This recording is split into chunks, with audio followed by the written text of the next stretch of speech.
এবার ঈদুল ফিতরে ঘরমুখ মানুষের যাতায়াতে সড়কে ৩১৫টি দুর্ঘটনা ঘটেছে।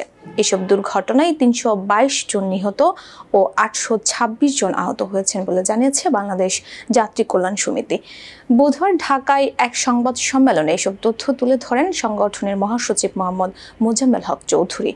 তিনি জানান, ২৪ মার্চ থেকে ৭ এপ্রিল পর্যন্ত ১৫ দিনের দেশের সড়ক দুর্ঘটনায় ৩২২ জন নিহত এবং ৮২৬ জন আহত হয়েছেন। গত বছর একই সময়ে ৩৯৯টি সড়ক দুর্ঘটনায় ৪০৭ জন নিহত ও ১৩৯৮ জন আহত হয়েছিল।